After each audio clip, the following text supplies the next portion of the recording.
Então vamos lá, vamos fazer uma breve revisão sobre virologia básica, né, para depois a gente falar sobre doenças virais.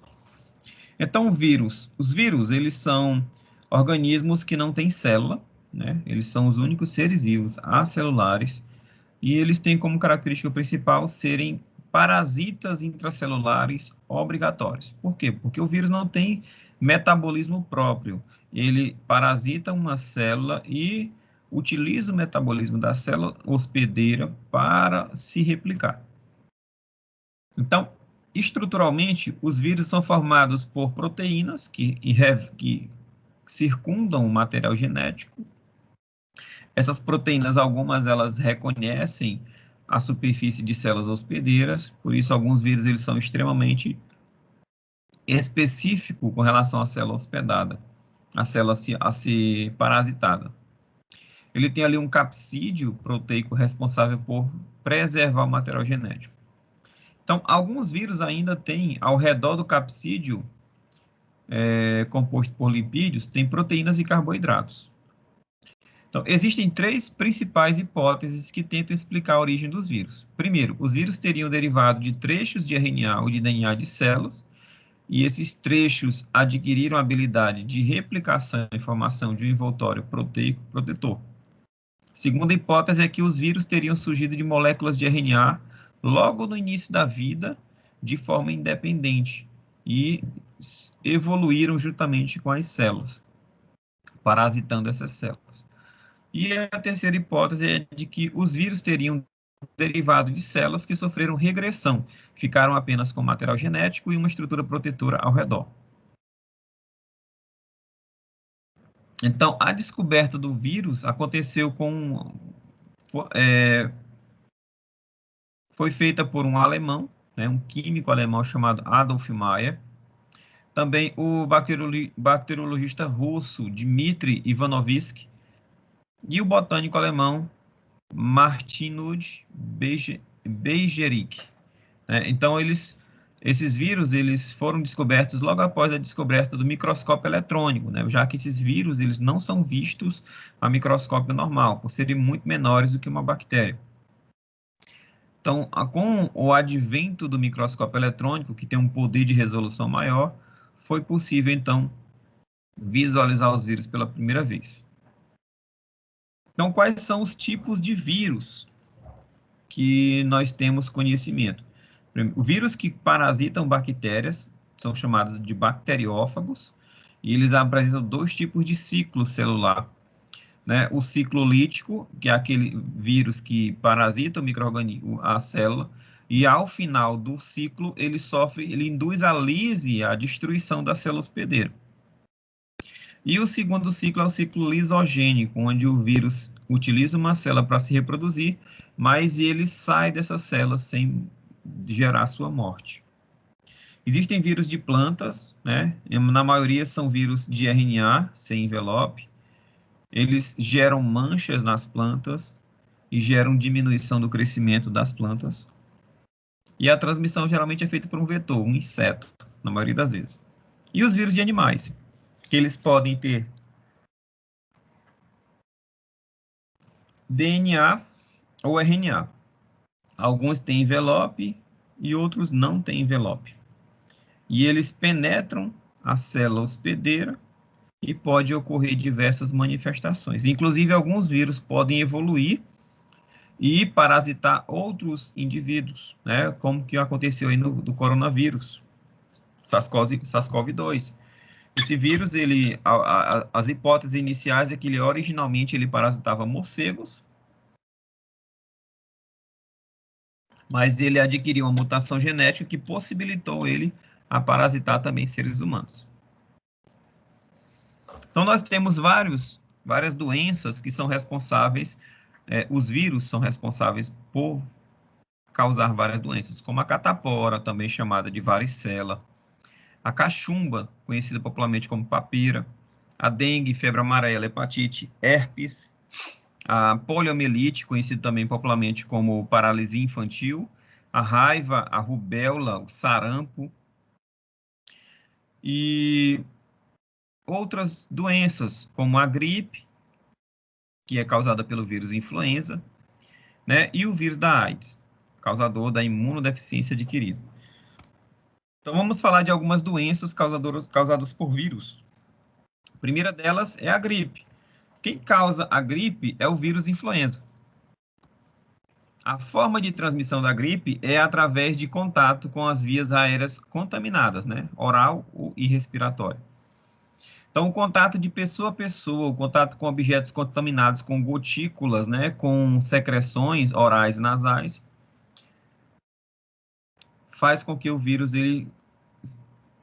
a pessoa se infecte. Então, o paciente espirra na mão, né, e essa mão entra em contato com o objeto, e aí uma pessoa sadia toca naquele objeto e depois leva a mão contaminada para mucosa nasal oral, ele acaba sendo contaminado.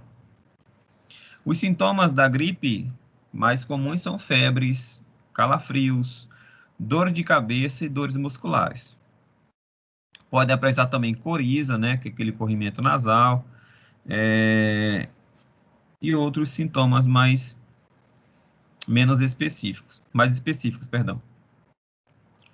A gripe aviária, também conhecida como influenza H1N1, foi também um vírus que causou uma pandemia em 2008, né? Não foi tão violenta como a que nós temos hoje, inclusive esse vírus circula até hoje pelo mundo todo, mas já existe vacina, muitos já estão imunizados, e existe um calendário anual de vacinação juntamente com o vírus da gripe, e o vírus influenza H1N1 também faz parte do calendário de vacinação. Então, aquela vacina da gripe normal já tem ali como imunizante do vírus H1N1 também. Então, a forma de transmissão, como ela é um tipo de gripe, contato direto com secreções, principalmente de aves infectadas pelo vírus, através do ar, da água, alimentos ou roupas contaminadas. Sintomas também são febre, calafrios, dores de cabeça, dores musculares, semelhante a uma gripe comum, né? Uma das formas de impedir a disseminação do vírus é disseminar aves contaminadas, né? E isso gera um impacto econômico muito grande, e adotar medidas higiênico-sanitárias de isolamento, né? Utilizar máscara, luva, sempre lavar as mãos, evitar contato com as mucosas, que a gente já está um pouquinho acostumado nessa pandemia. Então, o vírus influenza H1N1, né? Ou também chamado de influenza A, ele é resultado de combinação de segmentos genéticos do vírus da gripe humana e da gripe aviária e da gripe suína, que infectaram porcos simultaneamente.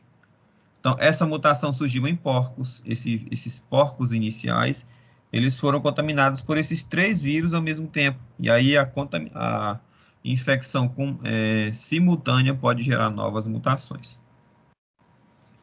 gerando sintomas como tosse, febre, coriza e dificuldade de respirar. Certo? Esse vírus, ele ataca a célula hospedeira, liberando o RNA viral no interior da célula e fazendo com que essa célula gere novas cópias de vírus. O vírus é transmitido como uma gripe comum, através de partículas de saliva ou secreção nasal, quando a pessoa tosse ou espirra. A gripe suína é causada pelo vírus influenza H5N1. A forma de transmissão também é a mesma, né, de uma gripe comum, contato direto com secreções. Aqui não é de aves, eu vou até mudar aqui, é de suínos.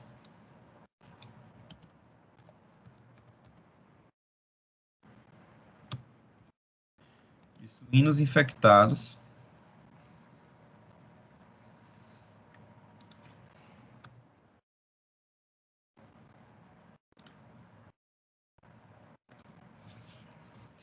De suínos infectados pelo vírus A, água, alimento ou roupas. Então, ele é resultante da união de cepas humana, aviária e suína, e extrapolou a barreira da espécie e começou a atingir seres humanos. Então, esse é um vírus mais virulento, de uma gripe sazonal, aquela gripe que é mais comum em períodos chuvosos, né? Pode afetar os pulmões a ponto de provocar uma pneumonia, Um dos medicamentos utilizados para o tratamento é o Tamiflu, que é um antiviral. E a forma de prevenir é evitar locais fechados e aglomerados, lavar as mãos com frequência, sempre usando água e sabão. E se não tiver acesso a uma pia com água e sabão, usar o álcool gel. Procurar não tocar no nariz e na boca para evitar essa contaminação da mucosa. Só que nós temos várias cepas virais que eram específicas, tudo de influenza, que eram específicas de alguns animais, né? E eles, através de mutações genéticas, eles vão adquirindo a capacidade de contaminar seres humanos, né? Como o influenza H9N2, H5N1, H7N7. Então, todos vieram de outros animais, vírus da gripe de outros animais, que ao sofrerem mutações, eles começam a adquirem a capacidade de infectar outras espécies, inclusive extrapolar para os seres humanos. Outra doença importante, que é de origem viral, é a hepatite A. O agente etiológico é o vírus da hepatite A. A forma de transmissão é orofecal, é ingerir água ou alimentos contaminados com o vírus, né? Geralmente, alimentos e água contaminados com fezes de pacientes infectados, ou com gotículas de saliva. Os sintomas da hepatite A é inflamação do fígado, febre, pele e olhos amarelados por conta do acúmulo de bilirrubina, né, gerando icterícia, náuseas e vômitos. O tratamento são medicamentos que reduzem os sintomas. Então, você vai utilizar um antipirético para reduzir a febre, né? Analgésicos para reduzir a dor e medicamentos ali para tratar náuseas e vômitos, reidratação, né? E medicamentos para reduzir a carga viral e melhorar ali a inflamação do fígado. Forma de prevenir.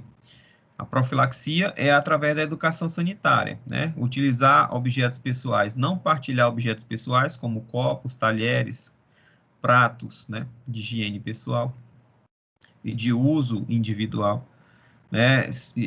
Evitar tomar banho em locais que possivelmente estejam contaminados com fezes ou contato com pacientes que tenham o vírus da hepatite A. Então, esse é o vírus da hepatite A, um vírus encapsulado, que geram vários sintomas, mas o mais proeminente, o que mais chama atenção é a icterícia intensa, gerando ali uma conjuntiva amarelada nos olhos, a pele amarelada. Então, é uma infecção viral que acomete o fígado, gerando uma inflamação aguda, pode durar por várias semanas, debilitar muito o paciente e a maior parte das pessoas se recuperam completamente. O paciente ele apresenta icterícia, náuseas, vômitos, dor ou disenteria na dor abdominal, urina de cor escura, né, comichão, né, coceiras, febre elevada, mal-estar geral e perda de peso.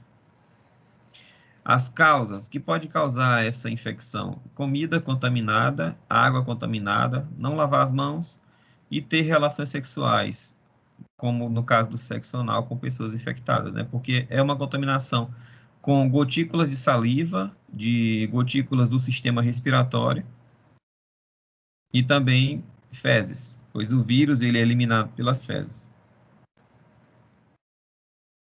Já a hepatite B e C é causada pelo vírus da hepatite B e o vírus da hepatite C. São doenças muito parecidas. A forma de transmissão é o contato com sangue de pessoas contaminadas, compartilhamento de seringas, material cirúrgico, fórnix, material para implantar piercing, brinco, alicate de manicure, né? Além de um contato sexual desprotegido. Então, a hepatite C, ela não se trata rapidamente por evoluir para um quadro de cirrose. Ela é uma doença mais silenciosa. Quais são os sintomas? Inflamação do fígado, dores de cabeça e no corpo, peles e olhos amarelados, vômitos. E o tratamento é a utilização de medicamentos que inibem a ação viral.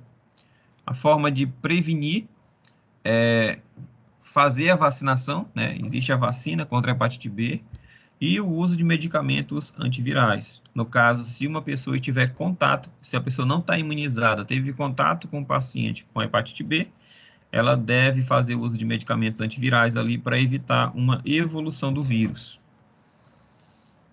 Na hepatite C, o uso de preservativos nas relações sexuais, controle dos bancos de sangue e utilizar somente seringas descartáveis e não as compartilhar é um modo de profilaxia bem eficaz.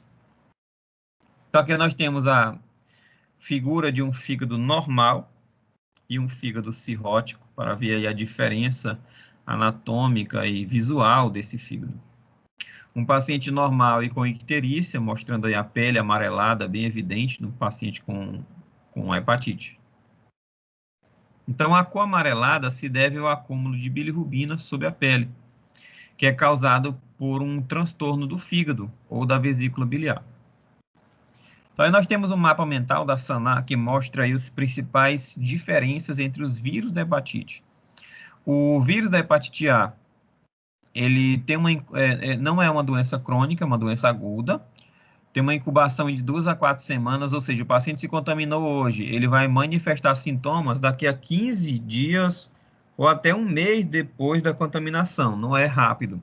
Ele tem um período de incubação. A transmissão se dá através de exposição oral e fecal, né, exposição a materiais orais e fecais contaminados, de pacientes contaminados. Então, gotículas de saliva, fragmentos de fezes que estão ali, que podem contaminar alimentos, água, podem transmitir o vírus. Já a hepatite B tem uma incubação de 4 semanas até 24 semanas, quase 6 meses de incubação. A transmissão pode ser vertical, né, de mãe para filho, pode ser uma transmissão sexual, pode ser uma transmissão com contato íntimo, sem necessariamente ter relação sexual, pode ser uma contaminação percutânea, ali, aproximação de pele, e transplante, né? Um paciente que, se for um doador de órgão e esse paciente tiver hepatite B, se o paciente recebe um órgão de um doador que tem hepatite B, ele também vai adquirir a doença. Essa hepatite B, ela cronifica e ela é mais crônica, ela tem a tendência de cronificar mais em recém-nascidos. A hepatite C também tem uma incubação ali de 4 a 24 semanas, ela cronifica, principalmente em adultos, de 85% a 90% dos casos. A transmissão é sexual, ou através de hemodiálise, ou contato com materiais para aplicação de piercing, tatuagem, uso de drogas intravenosas com agulhas contaminadas, e também próximo ao período de nascimento, durante o contato do sangue da mãe com contato da criança com o sangue da mãe. A hepatite D, ela também tem uma transmissão sexual, né, e percutânea, e esse vírus da hepatite B só contamina uma pessoa se ela já estiver contaminada com o vírus da hepatite B, que a gente chama de co-infecção. Então, o vírus da hepatite D de dado só contamina um paciente que já esteja contaminado com o vírus da hepatite B. E um dos locais do Brasil que mais tem co-infecção de vírus da hepatite B e D é o Maranhão. Já o vírus da hepatite E é muito parecido com o da A, ela não cronifica, é uma hepatite aguda, a incubação também é de 2 a 8 semanas e a transmissão também é orofecal. E o vírus da HIV, causador da síndrome da imunodeficiência adquirida? Então, a AIDS, né, síndrome da imunodeficiência humana, que a sigla em português é SIDA, o agente etiológico, o agente causador dessa doença é o vírus HIV. A forma de transmissão é contato com sangue, com secreções genitais ou com o leite. Então, crianças que estão amamentando, se elas forem amamentadas por uma pessoa com HIV ou ingerirem leite de uma lactente com HIV, elas também serão contaminadas. Então, o contágio se dá por contato sexual, acidente com materiais perfluorocortantes, leite contaminado, secreções genitais e transfusão de sangue.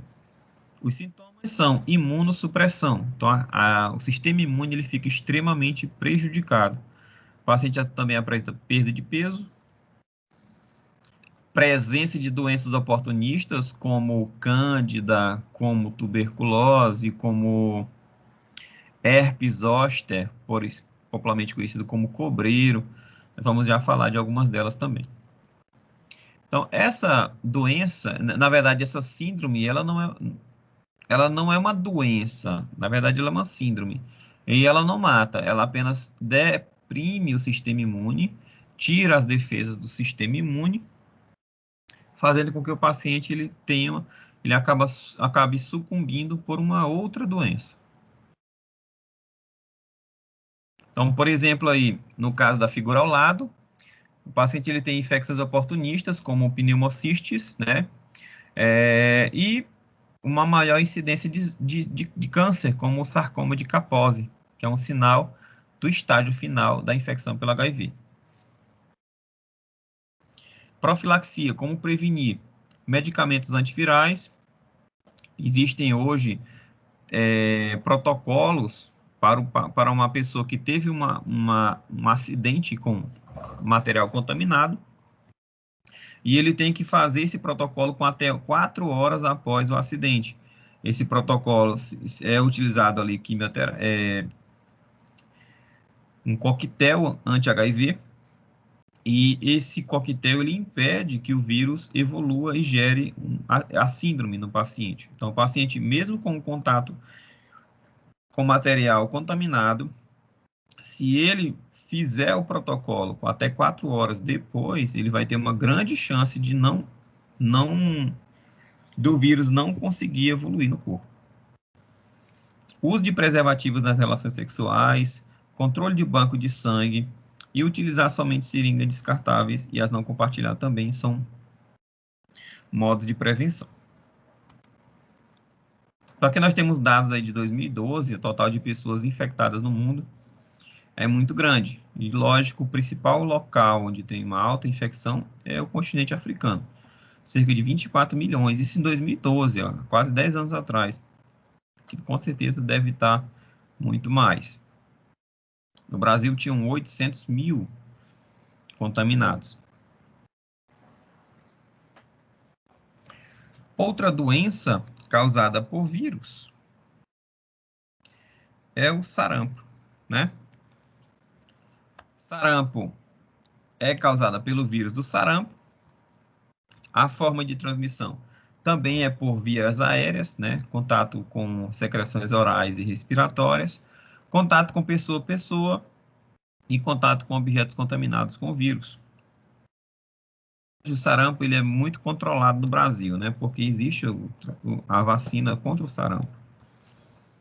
Os sintomas são febre alta, tosse seca, aparecimento de manchas vermelhas pelo corpo.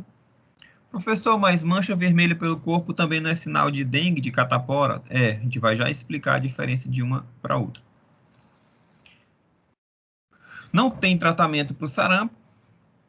Geralmente o sistema imune consegue eliminar o vírus. E a profilaxia é como evitar o sarampo, é a vacinação na infância, com a vacina chamada de tríplice viral. Aqui nós temos um exemplo, né, um esqueminha do vírus do sarampo. É um vírus encapsulado. E aí nós temos um exemplo de uma criança com sarampo.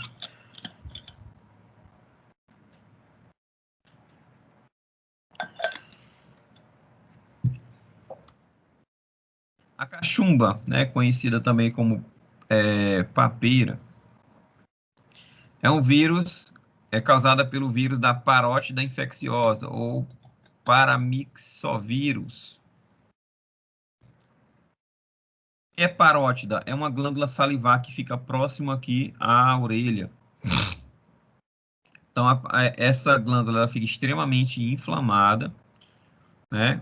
Fica inchada e por isso ela é conhecida popularmente como papeira.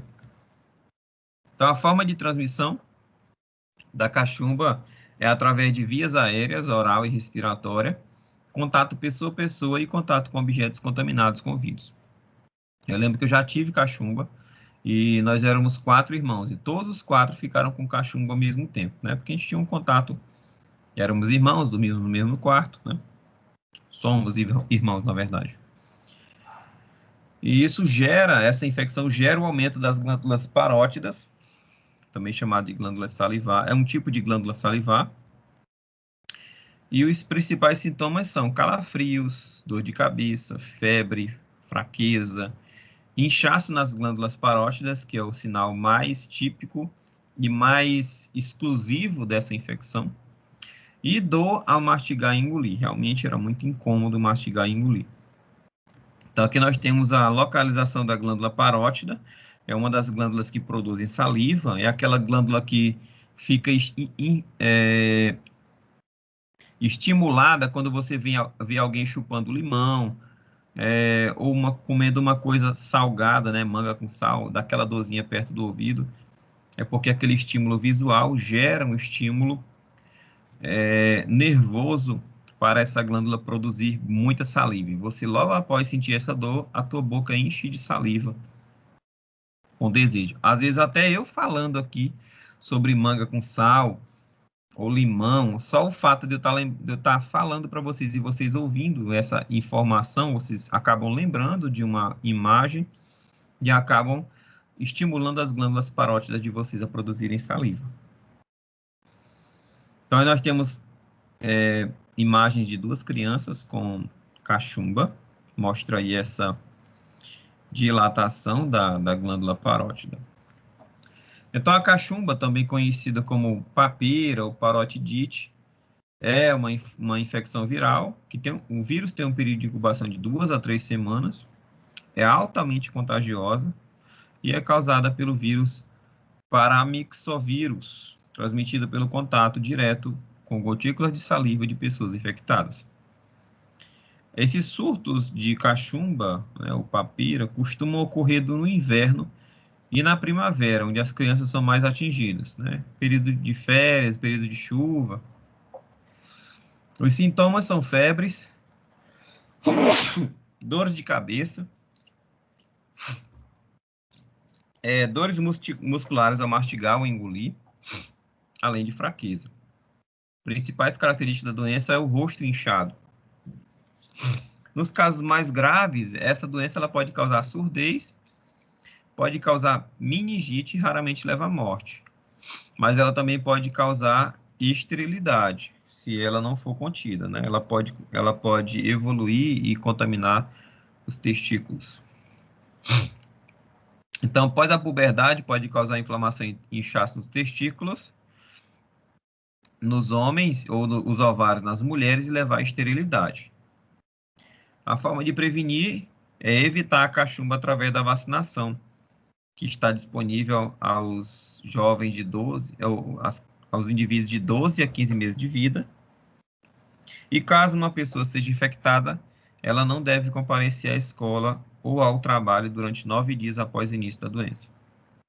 A vacinação de bloqueio ela é recomendada para quem manteve contato direto com a pessoa doente. Então, se você está entrando em contato com a pessoa doente, você não está imunizado, tome a vacina, porque ela pode bloquear o ciclo viral e impedir que você evolua para uma cachumba. Outra doença viral importante é a rubéola. O vírus causador da rubéola é o vírus da rubéola. A forma de transmissão também são bem parecidas, né? São doenças virais, comumente elas são transmitidas pelas vias aéreas, também de contato pessoa a pessoa e contato com objetos contaminados com o vírus. Os principais sintomas é o surgimento de manchas vermelhas na pele, né? E a prevenção é a vacinação com a vacina chamada tríplice viral, que protege contra sarampo, rubéola e cachumba, que são vírus bem parecidos e também que causam doenças bem semelhantes.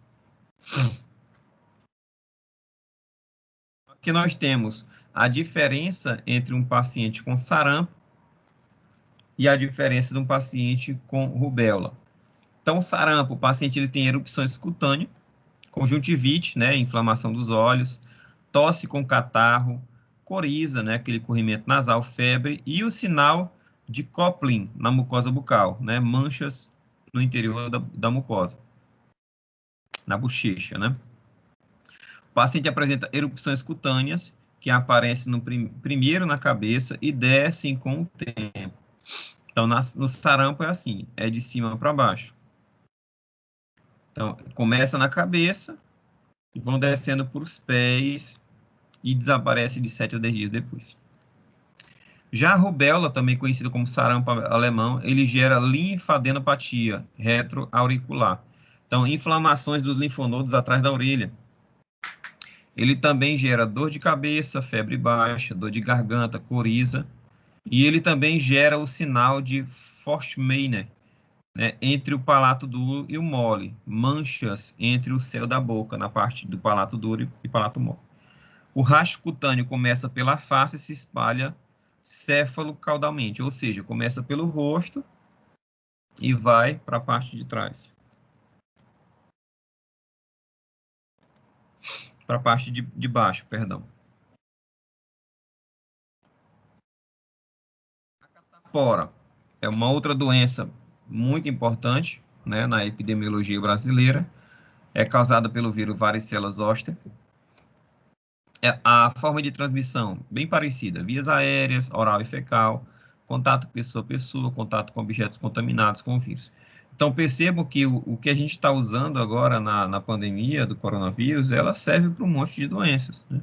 Evitar o contato da mão com as mucosas, usar máscara, né? Evitar aglomeração, tudo isso previne a população contra uma série de doenças. Os sintomas são lesões na pele, que podem causar ardor e coceira, né? Em crianças, gera catapora, também chamada de varicela, e em adultos gera o cobreiro, que é uma remanifestação, uma reativação de uma catapora latente. Então, só quem tem cobreiro é uma pessoa que já teve catapora. Aquele vírus, ele, no caso da pessoa que tem cobreiro, é conhecido como herpes zoster. O paciente ele teve catapora na infância, aquele vírus ele não foi totalmente eliminado, ele ficou ali latente em algumas células, e quando o paciente ele tem uma imunossupressão, né, uma queda da imunidade, por exemplo, diabéticos, pacientes com HIV, pacientes imunossuprimidos, né, que estão utilizando corticoides, esse vírus ele pode se reativar e se multiplicar, gerando ali infecções nos nervos que inervam a região torácica, os nervos intercostais. E eles geram ali erupções em formato de linha, né, em linha reta, acompanhando o nervo torácico a qual ele está evoluindo. E essas erupções são extremamente dolorosas porque estão ali gerando uma nevralgia, uma inflamação do nervo. O tratamento não possui, geralmente o sistema imune consegue eliminar o vírus. A prevenção é a vacinação na infância, evitar o contato com pessoas contaminadas, né? E aqui nós temos exemplo de uma criança com catapora, né? Gera aquelas erupções com secreções no interior da vesícula. E essas secreções são altamente contaminantes. E aqui a herpes zoster, famoso cobreiro, né? A febre amarela é outra doença de causa viral, também extremamente importante.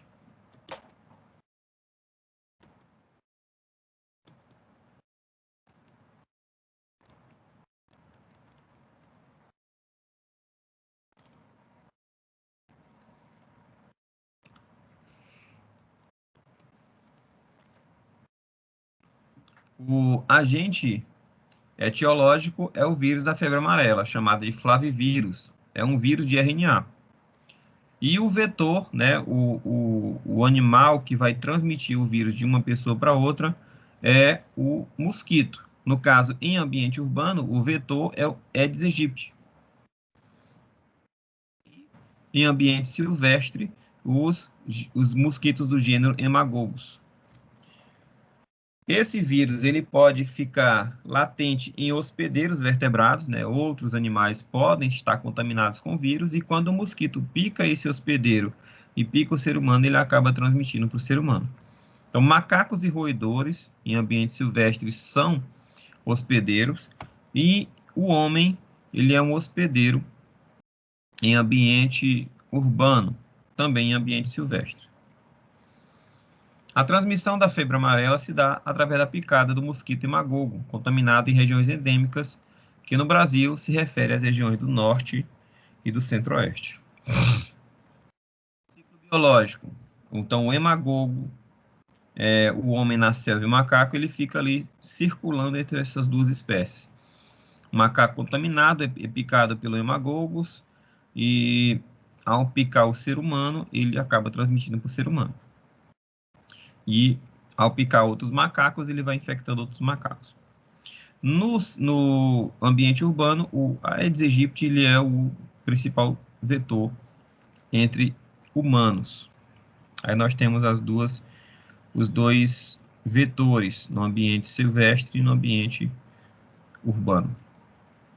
E nós temos aqui um mapa que mostra as regiões endêmicas da febre amarela silvestre, que está em verde, região de transição, que está em vermelho, a região azul é indene, não tem focos de endemia, né?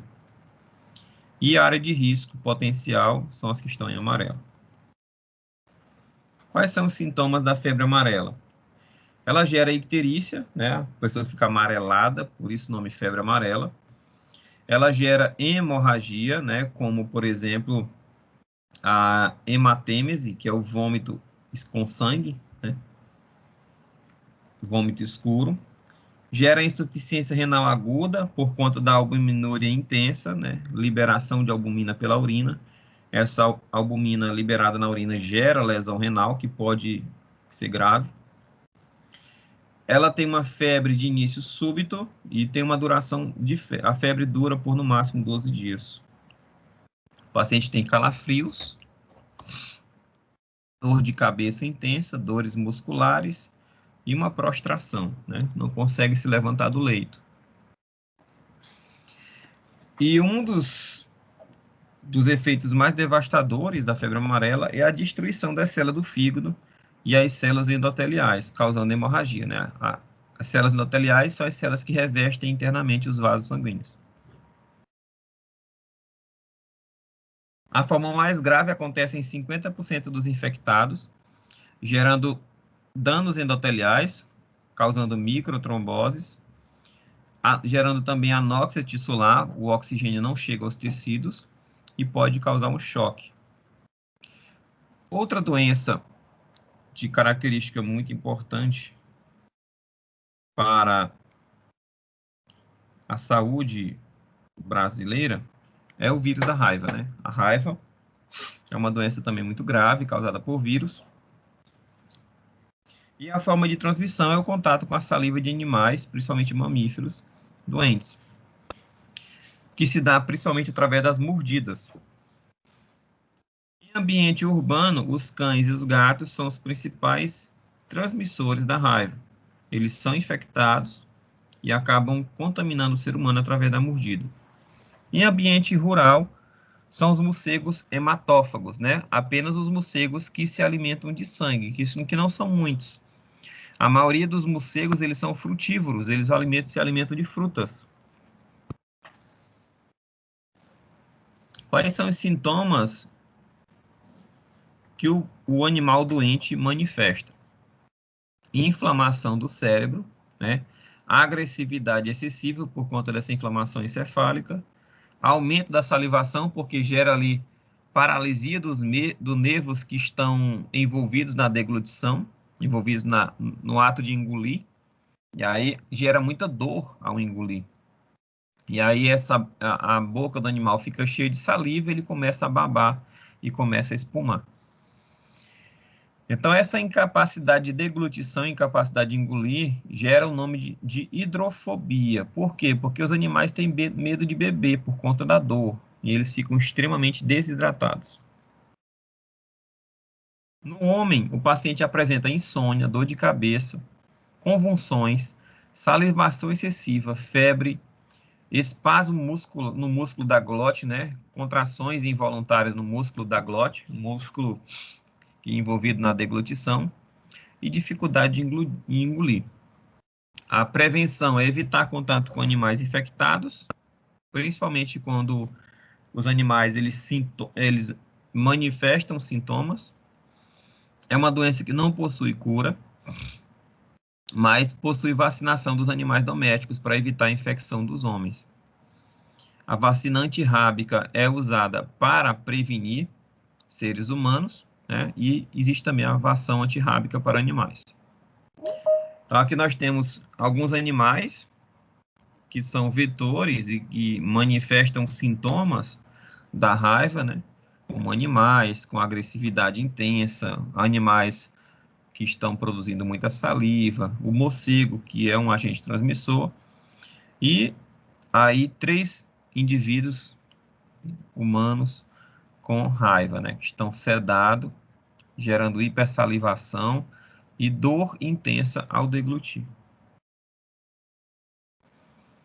Outra doença causada por vírus de extrema importância na saúde mundial brasileira é a poliomielite, conhecida popularmente como paralisia infantil.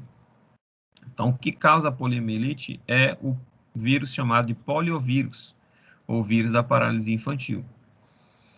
A forma de transmissão da poliomielite é a ingestão de água e alimentos contaminados com o vírus, e também o contato de pessoa a pessoa.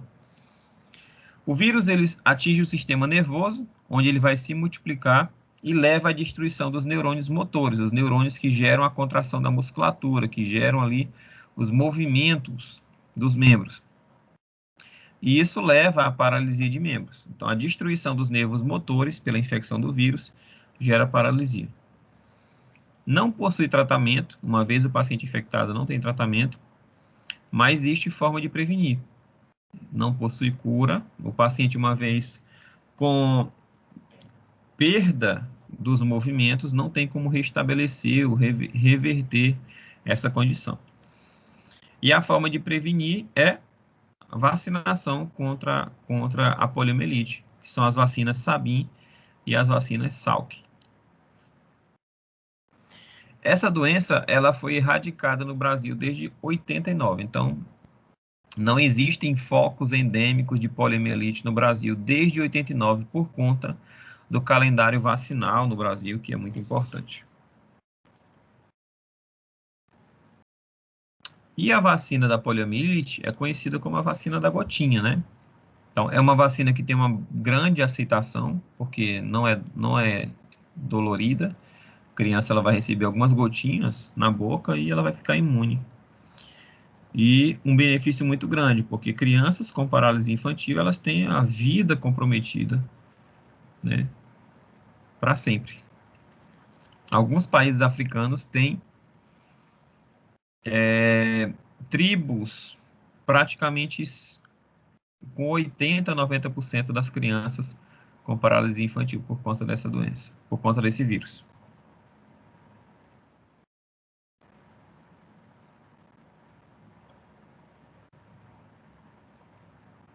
Então, a paralisia infantil, ela começa na garganta, nos locais onde o vírus penetra, alcança a corrente sanguínea e pode atingir o cérebro. Quando a infecção ataca o sistema nervoso, destrói os neurônios motores e provoca paralisia flácida em um dos membros inferiores. Ela pode ser mortal se for infectado células dos centros nervosos que controlam músculos respiratórios e músculos da deglutição. Na forma não paralítica, gera febre, mal-estar, dor de cabeça, dor de garganta, vômito, diarreia, constipação, espasmo e rigidez da nuca e pode causar também meningite. Forma de prevenção é evitar contato com pessoas contaminadas e também a vacinação Salk e Sabin. Essa é uma das doenças de maior importância depois da gripe, né? De importância sazonal, a dengue. Então, o que causa a dengue é o vírus da dengue. A forma de transmissão é através da picada da fêmea do mosquito Aedes aegypti ou Aedes albopictus. Professor, mas por que que a fêmea? Por que não o macho? Porque só a fêmea tem o hábito hematófago. Só ela se alimenta de sangue, tá? A grande maioria dos mosquitos, a fêmea que é hematófago. A maioria os machos, eles são frutívoros. Eles se alimentam de frutos. Mas as fêmeas, principalmente quando elas estão grávidas, elas se alimentam de sangue, porque o sangue tem a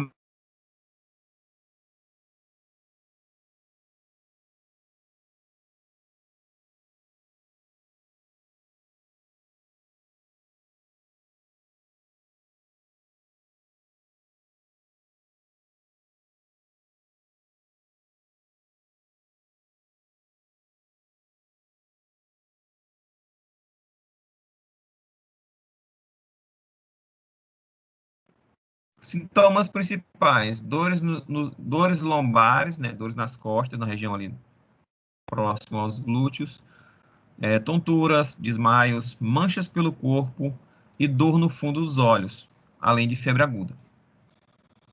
O tratamento da dengue consiste apenas na tentativa de tratar os sintomas. A aspirina, né, o famoso ácido acetilsalicílico, AS, ele é contraindicado porque ele vai interferir na coagulação sanguínea e pode fazer com que o paciente evolua para um quadro mais grave de dengue, chamado de dengue hemorrágica. Então, o uso é com paracetamol. A forma de evitar a dengue é eliminar os criadores de mosquito, é evitar objetos que acumulem água, ou tirar a água desses objetos, utilizar inseto repelente, né? E também o uso de carros fumacê pelos órgãos sanitários ajuda no controle. Então, na forma hemorrágica, além dos sintomas acima, ocorre também alteração no sistema de coagulação sanguínea, gerando sangramento nos pequenos vasos, sangramento na pele, nos órgãos internos, levando a hemorragia grave que pode causar a morte.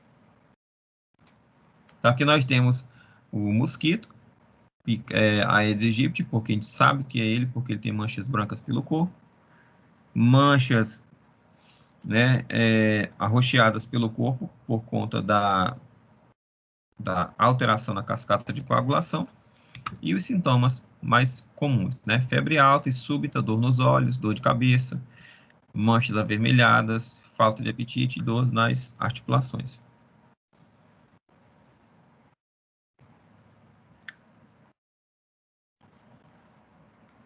Vamos para o nosso intervalo de 15 minutos. Antes de ir para o intervalo, eu abro a oportunidade para vocês. Se tiverem alguma dúvida, fiquem à vontade. Alguém tem alguma dúvida?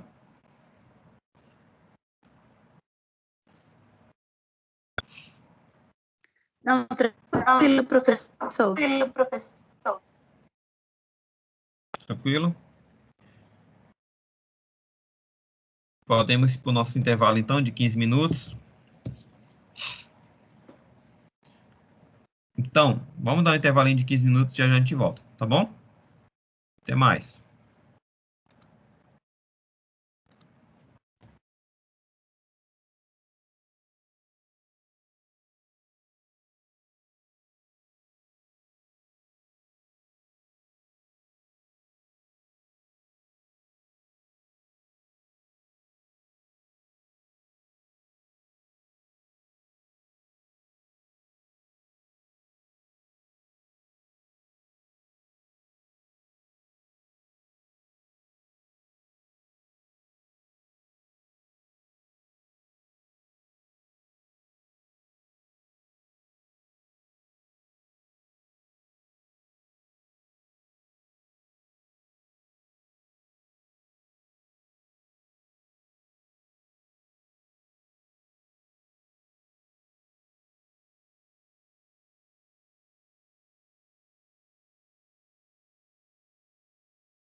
Então, pessoal, vamos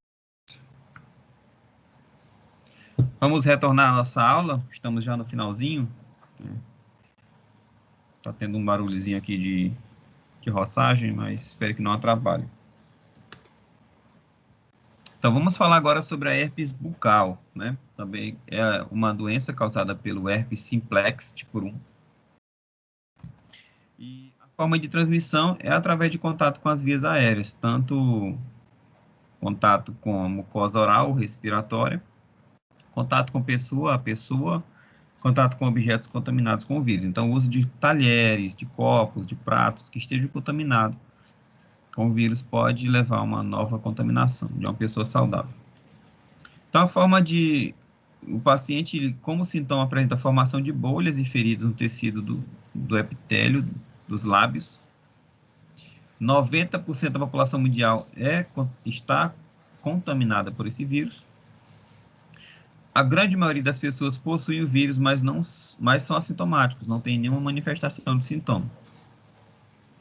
Os sintomas eles aparecem quando a pessoa apresenta elevados níveis de estresse, ou tem uma disfunção hormonal, ou uma excessiva exposição a raios solares, aí gera ali formação de feridas na boca.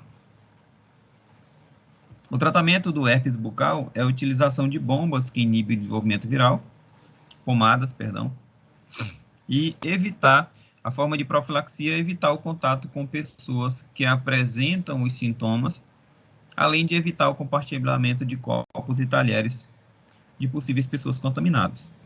Então, aí nós temos as lesões que o paciente manifesta quando está acometido pelo herpes simplex tipo 1, causador da herpes bucal. Então, a transmissão é causada pelo vírus herpes simplex tipo 1, ou HSV1, é causada pelo contato direto com lesões de pessoa para outra pessoa, beijo, né, sob forma de gotículas. Então, contato com pele, salivação, utensílios como talheres contaminados, navalhas e toalhas e lençóis. Então, a doença infecciosa, altamente contagiosa, causada pelo vírus herpes simplex tipo 1. Os fatores de risco que geram as manifestações de sintomas é insolação, estresse, doença infecciosa, que gera imunossupressão, febre, fadiga e frio. Os sintomas são erupções na pele, né, em forma de bolha, geralmente ao redor do nariz, da boca, formação de uma casca amarelada, né, que são bolhas de febre que geralmente secam em 8 dias, dor picante, fadiga e dor de cabeça.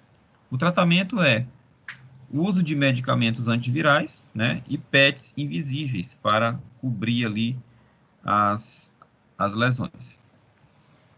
Forma de prevenção é aplicar cremes antivirais ao primeiro sinal de sintomas, evitar beijar outras pessoas que possivelmente estejam contaminadas, evite tocar ou coçar as vesículas e evite tocar nos olhos. A aplicação de mel nas lesões do herpes labial pode ajudar ali na umectação e no tratamento. Lave bem as mãos e o rosto e evite a troca de palitos de lábio, né, os famosos batons. Além do herpes bucal, existe o herpes genital, causado pelo vírus herpes simplex tipo 2. A forma de transmissão do herpes simplex tipo 2, o herpes genital, é através do contato sexual desprotegido, gerando ali ferimentos na base do pênis e na região externa da vagina. Os ferimentos liberam um líquido viscoso contendo o vírus, e no estágio mais avançado, o uso da camisinha é pouco frequente ou pouco eficiente por conta desse líquido viscoso que é liberado em grande quantidade, que pode contaminar a pele do paciente, mesmo usando camisinha. Então, os principais sintomas são dor, coceira, ardor e dificuldade a urinar. E o tratamento é a utilização de pomadas que inibem o desenvolvimento do vírus, né? Pomadas com antivirais. Forma de evitar é a abstinência sexual, quando os sintomas estiverem presentes, e a utilização de preservativos. nós temos uma ilustração do vírus, herpes simplex tipo 2, que é um vírus encapsulado. E a ilustração de vesículas de manchas que acontece ali nos lábios vaginais e também na base do pênis, típicas de herpes. Então, o herpes genital ele é causado pelo vírus herpes simplex tipo 2. A forma de transmissão é a infecção por contatos sexuais e transmissão vertical, de filho para mãe, ou de mãe para filho. Os sintomas são febre, dor nos músculos, dor de cabeça, fadiga, aparência de vesículas na área genital, na área anal, nas coxas e nádegas, e queimadura, formigamento ou prurido e dor na região afetada. Os fatores que podem desencadear o surgimento dessas erupções com o paciente já contaminado período menstrual, o estresse, a fadiga, problemas psicológicos como ansiedade e depressão, irradiação intensiva com ultravioleta, com luz ultravioleta, né, exposição excessiva ao sol, febre, doenças que afetam o sistema imune, como o vírus da AIDS, e cirurgia. O importante é usar preservativo, limitar o número de parceiros, não riscar as lesões, evitar contato com os olhos, evitar relações sexuais de todo tipo durante o surto e consultar o médico. O tratamento é feito com drogas antivirais, cremes ou sprays antissépticos. E o herpes zoster, que a gente já até começou a contar um pouquinho sobre ele.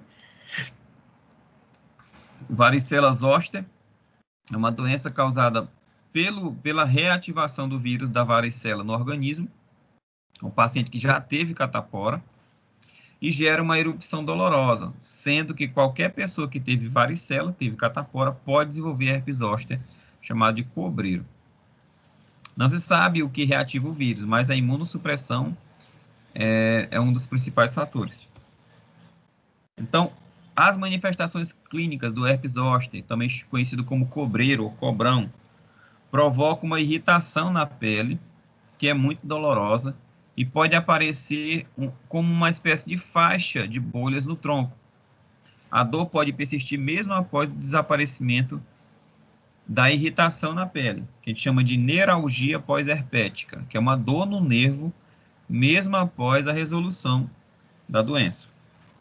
Pode também gerar parestesias, que são formigamentos, Professor, agulhados. Oi. Desculpa te interromper. Eu Fica à queria só vontade. matar uma curiosidade que faz tempo. Eu já aprendi, com o senhor, inclusive, que a questão de você não ter uma vacina, de você não ter um tratamento para essas doenças virais, especificamente HIV, essas outras, essa agora que nós estamos vivendo, por causa das mutações. Mas Sim. o herpes, ele também tem essas mesmas 300 milhões de mutações, porque desde quando eu era criança que eu já presencio, já vejo aqui na farmácia, sempre a gente atende alguém com essa condição. É a mesma linha, por mais que o nome mudou agora, mas continua sendo esse o problema de não ter um tratamento ou uma vacina específica? O vírus do herpes, ele não tem vacina, né? Mas ele não é um vírus altamente mutagênico, não. Tá? O que acontece é que não se conseguiu ainda, não sei se por falta de interesse farmacológico, né? Porque existem algumas teorias da conspiração que algumas indústrias farmacêuticas perdem o interesse de produzir vacina, porque às vezes é mais lucrativo vender o tratamento. Eu não sei. Eu creio que seja falta de interesse mesmo da indústria farmacêutica. Okay. Mas realmente não existe. Porque assim, vários pacientes que eu já acompanhei nesse longo tempo que eu tenho aqui na farmácia, enquanto era empregado em outros lugares, a gente nota que toda vez, tipo assim, 1 ano, 2 anos depois, se a imunidade dele baixa, estoura novamente. Então, quer dizer que ele fica latente lá. Isso, fica. Aí faz o uso do aciclovir, né? Geralmente é o aciclovir que utiliza. Sim, aciclovir. Geralmente eles passam ele pomada e comprimido para poder, segundo o médico, demorar mais a reinfestação. Porque tu bloqueia o ciclo viral e diminui a carga viral e gera diminui ali a manifestação dos sintomas. O vírus fica lá, né? Fica incubado, mas ele diminui bastante a carga viral e impede a formação das bolhas, né? É o mais incômodo. Então, como nós estávamos falando, o herpes zoster ele é uma remanifestação da catapora, tá? E o paciente, mesmo após o desaparecimento das bolhas que começam a surgir, que às vezes lembram irritações por aranha, né? E elas são extremamente dolorosas e elas surgem em linha reta, porque ali os nervos intercostais, né? Eles seguem ali o delineamento da costela e esse vírus ele começa a acometer justamente esse nervo, gerando uma inflamação do nervo chamada de neuralgia. E essa dor no nervo, ela pode persistir até mesmo depois das bolhas desaparecerem. Além disso, pode apresentar outras manifestações do acometimento do nervo, como formigamento, sensação de agulhada, adormecimento e até sensação de pressão, além de sentir ardor, coceira e pode apresentar febre e dor de cabeça. Tem até alguns mitos, né, que se diz que se aquela linha ela se encontrar, né, porque vai crescendo em forma de linha reta, se ela der um 360 no tórax, a pessoa morre quando as duas extremidades se juntam. É mentira, né? O que acontece é que essa infecção ela cresce em linha reta por conta do nervo intercostal, tá? Mas não que se juntar vai matar o paciente porque diz que vai queimando tudo por dentro, não. Existe uma sensação realmente de queimação, né? De irritação, de ardor, né? Mas não que isso vá matar o paciente. É muito incômodo. Então, o herpes zoster, se ele não for controlado, ele pode gerar algumas complicações, como, por exemplo, ataxia cerebelar aguda, né? Alterações dos nervos, que pode gerar ali uma dificuldade de ficar em pé, né? Uma tontura. E pode afetar o equilíbrio, pode afetar a fala, né? Gerar uma afasia, dificuldade de fala. Pode afetar a deglutição, né? O ato de engolir. Pode afetar o movimento dos olhos, pode afetar o movimento das mãos, das pernas, dos dedos, dos braços, dependendo do qual nervo ele está acometendo. O paciente também apresenta trombocitopenia, que é a diminuição do número de plaquetas na corrente sanguínea, e, consequentemente, ele apresenta complicações da coagulação, ele tem risco de hemorragia. E o paciente também pode ter uma infecção secundária de pele, por conta daquelas erupções, a pele vai ficar irritada, né, gera ali uma porta de entrada para outras patologias, como, por exemplo, o impêntigo, né, que é causada por bactérias, abscessos, né, que é aquela formação de bolsas com pus, celulite, eripzela e outras que podem levar a quadros sistêmicos de sepse, né? Bactérias podem penetrar ali aquela lesão do herpes e gerar um quadro sistêmico. E pode gerar artrite, pneumonia bacteriana, endocardite, encefalite, meningite ou até glomerulonefrite, gerando acometimento dos rins. O paciente também apresenta a síndrome de Rey. É uma doença rara que causa inflamação no cérebro e pode ser fatal. E geralmente associada ao uso de ácido acetilsalicílico. Então, essa síndrome de Rey é uma manifestação grave do herpes zoster, e nesse caso pode ser fatal, porque o paciente utilizou AS para combater alguns sintomas. Então, é contraindicado o uso de AS no caso de herpes zoster. A infecção fetal durante a gestação pode levar à embriopatia, né, com síndrome de varicela congênita. Então, paciente gestante com varicela zoster, né, com herpes zoster, ela vai apresentar um bebê, um feto com malformação nas extremidades dos membros, pode gerar microoftalmia, que é o desenvolvimento de olhos pequenos, catarata, atrofia óptica e também do sistema nervoso central. Então, é complicado em mulheres gestantes. E existe também a varicela disseminada, também conhecida como varicela hemorrágica, que acomete pessoas imunocomprometidas, geralmente com HIV, que pode ser fatal também. E a nevralgia pós-herpética, né? É uma dor persistente no local da lesão e pode ficar persistente por até 6 semanas após o desaparecimento das erupções. E essa dor, ela é refratária ao tratamento, ou seja, mesmo você tomando medicamento analgésico, a dor não vai desaparecer. E ela é mais frequente em mulheres. E geralmente acontece após o comprometimento do trigêmeo, que é um nervo aqui que irriga, né? Que tem 3 ramificações que inerva o rosto. Então, a nevralgia do trigêmeo também é um acometimento bem complicado de se tratar. E, às vezes, o paciente que tem nevralgia do trigêmeo pode ter a sensação de que tem algum dente, né, que está com cárie, e, às vezes, vai o cirurgião dentista, e, às vezes, esse diagnóstico demora a aparecer. Às vezes, você faz um tratamento de canal sem precisar, e a dor persiste, você faz outro tratamento de canal sem precisar.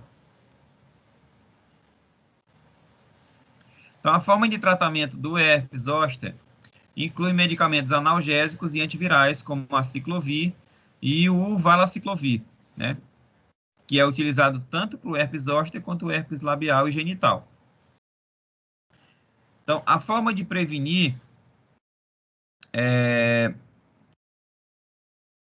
o herpes zoster é a vacina contra a catapora, que ela não é disponibilizada no serviço público, não tem no SUS, mas ela tem no serviço particular, tá? Então, quando a criança ela é vacinada contra a catapora, é a tríplice viral da catapora. Então, a pessoa que é vacinada na infância contra a catapora ou contra a herpes zoster, tomada na vida adulta. Então, essa vacinação, ela minimiza o desenvolvimento do herpes zoster. Aí nós temos um mapa mental que resume o herpes zoster, né? Fisiopatologicamente falando, o herpes zoster é uma reativação de um vírus latente, causador da catapora, e gera ali febre, dor de cabeça, mal-estar, e vesículas herpetiformes, né, formato que característicos do herpes, gerando dor, queimação, principalmente na região afetada, que geralmente é a face e tronco. O diagnóstico é puramente clínico, ou pode ser utilizado ali alguns exames mais elaborados, como PCR, para detecção do material genético viral, ou imunofluorescência direta, que é o ELISA. O tratamento é feito com a ciclovir, vanciclovir ou fanciclovir. Com a ciclovir 5 vezes ao dia, por 7 a 10 dias. O fanciclovir 3 vezes ao dia, por 7 dias. E o vanciclovir 5 vezes ao dia, por 7 dias. O vírus HPV, né, o vírus causador do papiloma humano. Então, o que causa o HPV, né, o papiloma humano, é o vírus HPV. A forma de transmissão é o contato sexual. Ele gera lesões que podem ser precursoras de câncer de colo de útero e também câncer de pênis, e gera ali o aparecimento de verrugas na pele, principalmente nos órgãos genitais. O tratamento é a retirada das lesões através de procedimentos cirúrgicos e também queimadura com ácido. As lesões menores, que são difíceis de se remover cirurgicamente, se faz ali uma retirada química com ácido iodídrico, ácido clorídrico.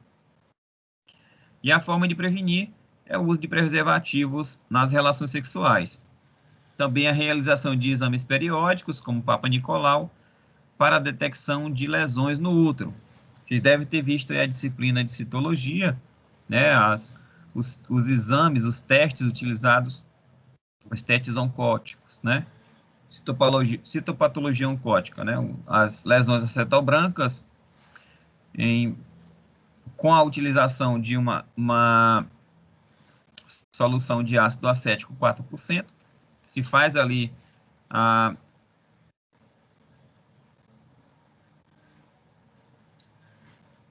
como é que se diz? Se passa ali a solução de ácido acético 4% no colo do útero, e a região que aparecer uma mancha esbranquiçada, que chama de região acetobranca, é indicativo de infecção por HPV. E também existe ali a utilização de solução de Lugol, solução de iodo. Na região que não ficar marrom, né, que é chamado de iodo negativa, também é indicativo de uma lesão por HPV. Aí nós temos imagens que mostram as lesões da região genital, tanto vaginal quanto peniana, causadas pelo vírus HPV. E o colo do útero com lesão causada pelo HPV. Essa região esbranquiçada aqui são lesões causadas pelo HPV. Então, o HPV ele pode permanecer durante anos em estado de latência no organismo. As suas manifestações podem aparecer ou reaparecer em qualquer momento da vida sem um motivo aparente.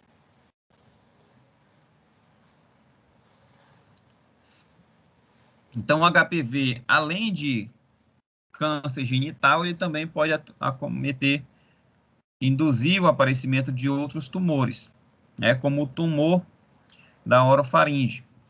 Então, o HPV está associado ao aparecimento de diversos tipos de câncer, como câncer de colo de útero, câncer de ânus, pênis, boca e orofaringe. Então, a prática do sexo oral é a principal forma de o HPV infectar a região da boca e da orofaringe, principalmente o HPV 16, que é a cepa que causa mais câncer nessa região. Também é o tipo mais encontrado na região genital. Então, o câncer de boca aparece como uma ferida que não cicatriza e pode ocorrer em lábios, mucosa bucal, gengiva, língua e abaixo da língua, céu da boca, atrás dos dentes e do siso, né, que é o último dente. E também pode gerar câncer na orofaringe. E aí, o vírus SARS-CoV-2 também é um vírus, uma doença causada, a Covid-19 é uma doença causada pelo vírus, né? Nós estamos aprendendo muita coisa sobre a Covid-19, mas muitas hipóteses já foram levantadas a respeito do estudo do ciclo viral desse agente etiológico. Muitos medicamentos foram listados como possíveis agentes promissores no tratamento, né? Mas o Remdesivir, esse medicamento aqui, ó, que inibe o complexo RNA polimerase, ele já foi considerado, já foi aprovado pela Anvisa em março como um medicamento utilizado no tratamento do Covid-19. Aí nós temos alguns mapas mentais que ficam para vocês como material de estudo posterior, se vocês tiverem. É importante ter em mente que o calendário vacinal ele deve ser cumprido. Nós temos no Brasil, né, uma estratégia de vacinação muito elogiada mundo afora, né, o Programa Nacional de Imunização ele é muito eficaz, né? Nós temos várias vacinas aí ofertadas de forma gratuita para a população, vacinas que são produzidas aqui no nosso país, no Instituto Evandro Chagas, no Instituto Butantan, na Fiocruz e tudo mais. Então, nós temos vários calendários vacinais para públicos-alvo. Por exemplo, na gravidez, existem algumas vacinas que devem ser administradas na grávida, né, em determinados períodos gestacionais, como vacina da coqueluche, rubéola, raiva, hepatite, influenza, tétano e febre amarela. Tá? porque para que a grávida ela fique protegida e também passe anticorpos para a criança durante a gestação e proteja essa criança nos primeiros dias de vida. Ao nascer, essa criança ela deve ser imunizada também, porque a imunização passada pelo leite materno ela é temporária. Então, a criança ela precisa criar a própria imunidade através da vacinação, que é a imunização ativa. Inclusive, a gente discutiu isso nas aulas passadas, né? A diferença de imunização ativa para passiva. A imunização ativa, ela é duradoura, que é o que acontece quando você adoece ou então quando você se vacina. A imunização passiva é quando você recebe anticorpos de outro indivíduo, através de soros ou através do aleitamento materno. Então, nós temos um quadro que mostra as principais vacinas utilizadas no Brasil, o tipo de vacina, a forma de administração, né? Como, por exemplo, o vírus HPV, influenza, eles são produzidos, a vacina produzida é por vírus inativado, a inoculação é intramuscular e pode gerar algumas reações que são comuns, mas tem algumas bactérias também, como difteria, como pneumocócica, meningocócica, que é para prevenir a meningite. Também são utilizadas bactérias inativadas ou componente bacteriano, também intramuscular. Tem as de injeções subcutâneas, como da febre amarela, tetraviral e varicela. E é isso, pessoal. Desde já, eu agradeço, né, por vocês terem me acompanhado esse semestre.